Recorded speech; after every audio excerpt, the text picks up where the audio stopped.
Hi guys, Janae from Kingdom here. So I am back with some of the projects that we are talking about today for IG Quilt Fest 2020. These are some of my favorite projects to teach. And this first one up is our Patchwork Pillowcase. So we have our 4 blocks here. These, and just a heads up, I will have the directions in the notes on the video, but these are 5-inch blocks. You can pick whatever fabrics you like. You can mix and match. And then we have a backing of 10.5. So this will be the back of our pillow. And you can obviously adjust those measurements as you like for bigger and smaller projects. All right, so we're gonna, first things first, get these blocks put together. So we're gonna start with one side, then sew together the other side, and then put those two sides together. We're going to put our right sides together, so pretty side to pretty side, and sew along that seam. So you're going to match up your edge.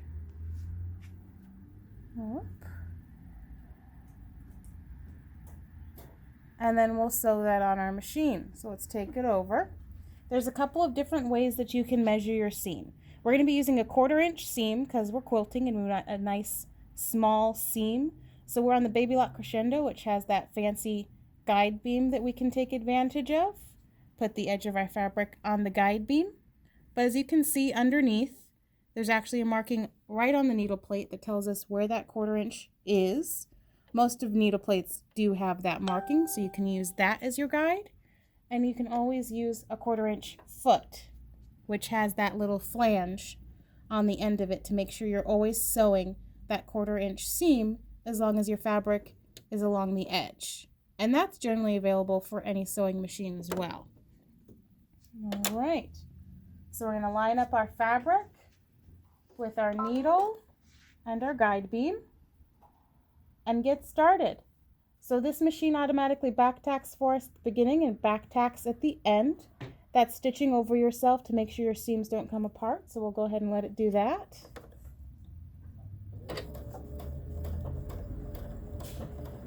All right.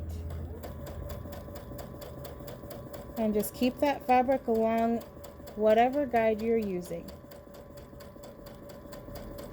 When we get towards the end there, we'll back tack. All right, and that's our first piece done. So we've got one side. Now our next side gets folded right sides together.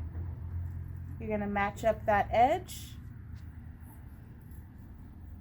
Take it to your machine and use your guides.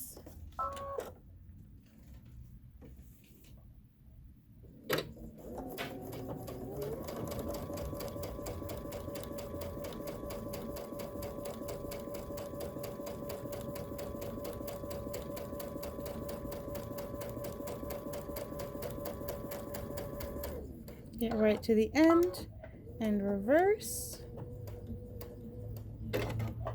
All right, and open that up. So now we have our two sides. So now what we need to do is connect these two pieces together. So again, we're going to go right sides together and match up our edges. Now the tricky bit here is going to be how we deal with these seams. There's all different kinds of ways you can connect the seams. We're going to go with a really simple technique today. We're just going to seat the seams by pushing one way and one the other way, so it makes it nice and flat. And we'll just keep those guys pressed together as we sew. So I'm going to take that back to the machine and get him set up.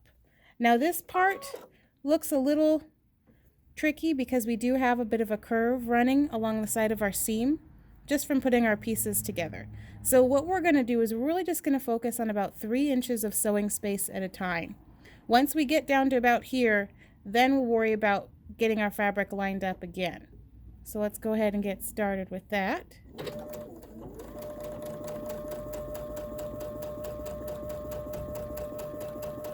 All right, so once we get about there, we'll go ahead and reset our fabric. Make sure it's nice and straight and lined up, and that our seams are still seated, one going one way, one going the other way.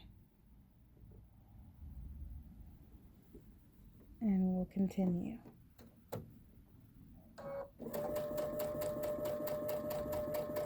Stop just before that seam to make sure that foot pops up to keep our seam down.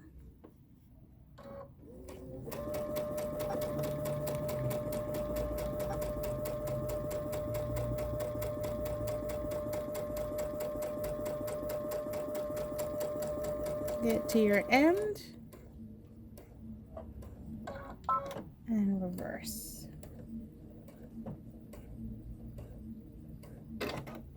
All right, so we have our top all pieced together. So now we're going to turn them over backwards and we're going to get our seams in order. So first we're going to start by finger pressing. Just take your finger all along that seam and open them up as much as we can. And then you'll do the same thing from the center. Let's get a hold of them. There we go. Open those seams up. This is going to help our project look a lot flatter and cleaner on the other side. Just finger press as far as you can go. And then to that edge. Alright, so once you've got it going, at this point we would stop and go to our iron and get these pressed really nice. So why don't we go and do that? And I'll be right back with you to go to the next step.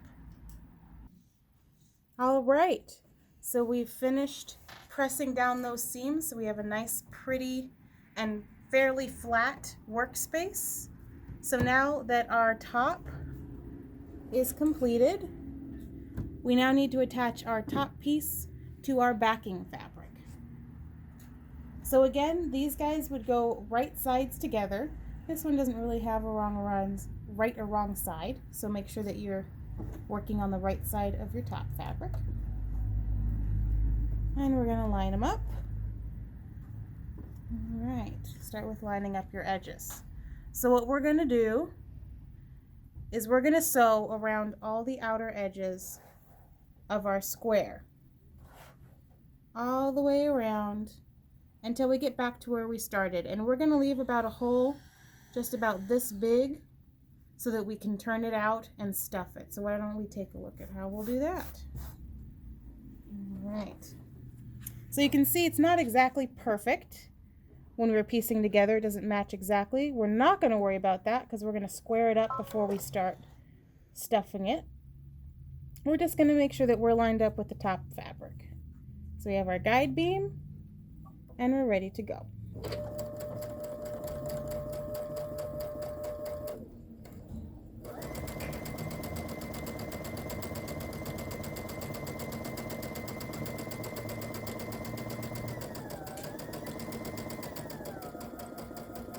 Okay, we're going to stop just before the edge, right about there, which is about 1/4 of an inch, this distance here. And we're going to flip.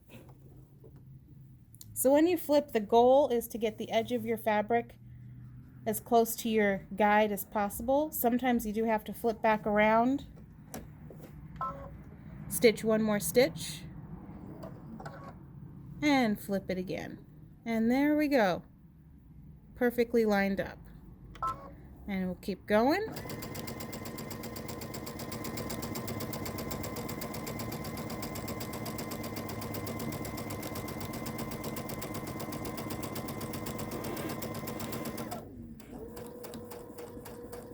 And we're going to stop just before that edge. Flip them around, and he should line up with the edge of our beam or your guide.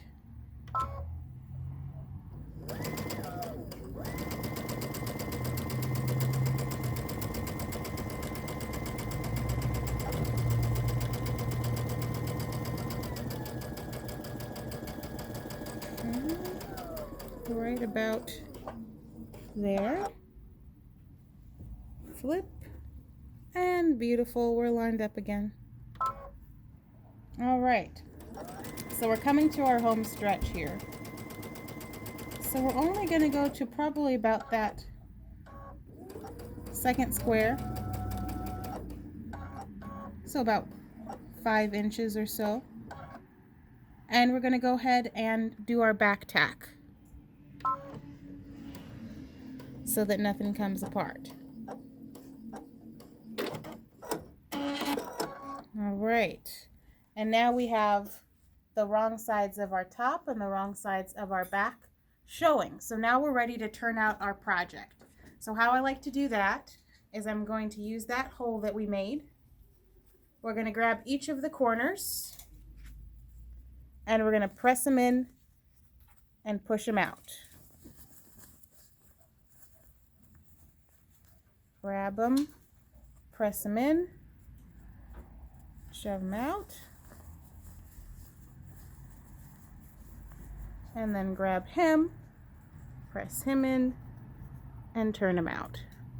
So we have nice crisp corners. Then you can grab the rest of them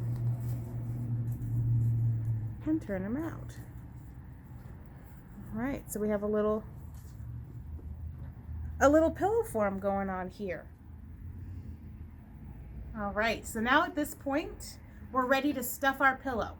So what I used for our stuffing is just some loose, older, like a thicker batting. You can use kind of whatever is laying around that you'd want your pillow to be full of. You're gonna use that same hole now and pop your stuffing in. And you can even rearrange it a bit once you get it in. Kind of shake them up a bit.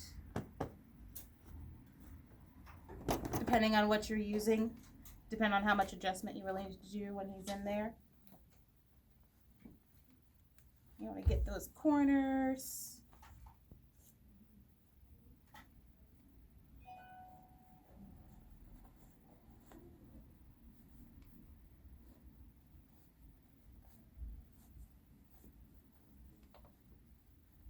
Get him into here.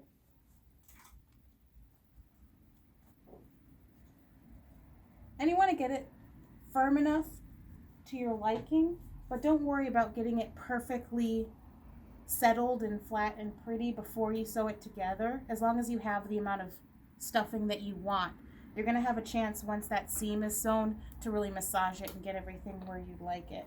Kind of like when you wash your pillows and take them out of the dryer, you're going to have to readjust them. Same idea. So as long as you have enough stuffing in there that you're happy with, I think that's a good amount for a nice comfy pillow. Just a little bit more in that corner.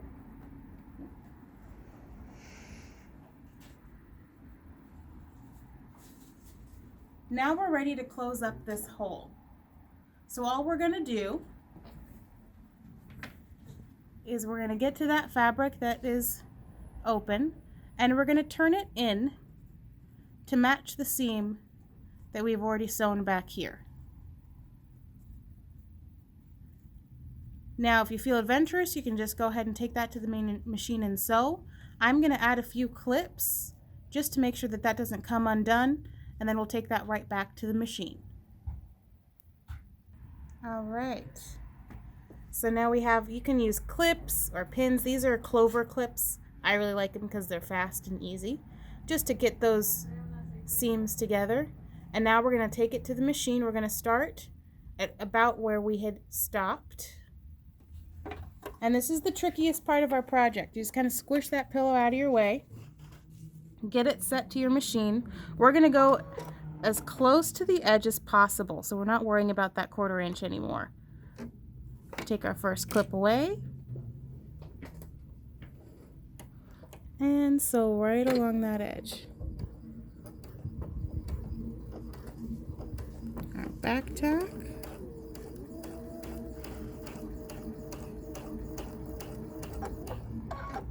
Take your next clip away. Whoop, not too fast. And if you have speed control on your machine, this is a great time to slow it down. If you have one of these levers, get it real slow. All right. That just makes sure you don't run off without your fabric. All right.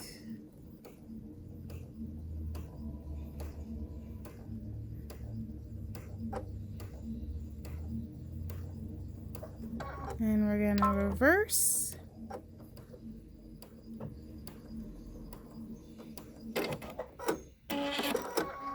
All right. And we have our pillows, so I just like to shake them out, and I'll go back in after and cut those little extra threads that we got left with. Depending on what machine you have, you might have longer or shorter threads. And there's our fun, easy beginning sewing pillow project. So I definitely recommend this for anyone who hasn't sewn before, or even as quick gifts, or just to have some fun on a day where we could sit at the machine for a bit. So we will be having more projects being put onto our YouTube channel and on our Instagrams and Facebooks pretty soon. So keep an eye out, but that was our scrap pillowcase.